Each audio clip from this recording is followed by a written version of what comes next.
السلام عليكم ورحمة الله وبركاته. ازيكم؟ يا رب تكونوا بخير وبصحة وسلامة. ومعاكم أحمد عبد الغني. جاي ميعادنا في رسالة جديدة من رسائل. رسالة النهاردة من أعظم نعم ربنا على الواحد، إن هو ينزل على قلبك كده الطمأنينة واليقين والهدوء.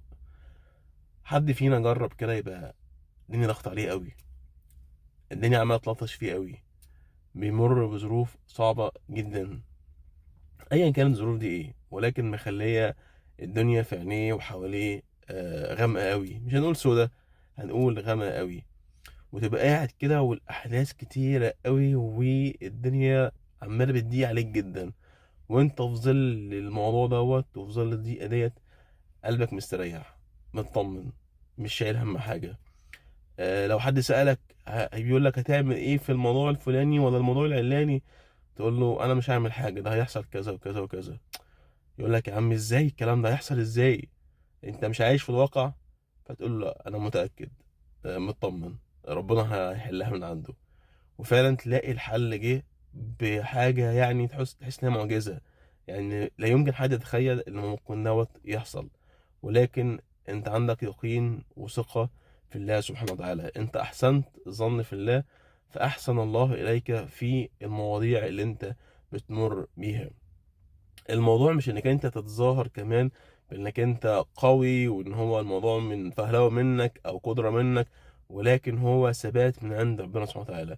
عشان انت اخلصت النية لله، عشان انت عملت اللي عليك، عشان انت اتقيت ربنا، فربنا رضاك وهدى قلبك للهدوء والطمأنينة والسكينة واليقين به سبحانه وتعالى. فمن اعظم نعم الله. ما نجيش نقول خلي واحد في عز ما هو الدنيا عماله بتضيق عليه وتلطش فيه، ونقول يا عم ده مش شايل، يا عم ده مكبر دماغه، يا عم ده ما بيحسش. لا لا لا، خالص خالص. انت ما تعرفش اللي جوه البني ادم ده ايه، ولكن قوة الثبات وقوة اليقين والإيمان بالله سبحانه وتعالى مخليه في حتة تانية خالص. فالإخلاص في النية ربنا سبحانه وتعالى بينعم عليك بعد كده بنعمة هي من أعظم النعم، وهي الثبات والطمأنينة والسكينة في القلب. انت قلبك دوت مطمن رغم كل شيء حواليك. رغم كل شيء حواليك لو حد شافه هيقول عليه ده شيء صعب جدا، ولكن إخلاص النية بيبقى مقابل ليه نعمة من أعظم نعم الله.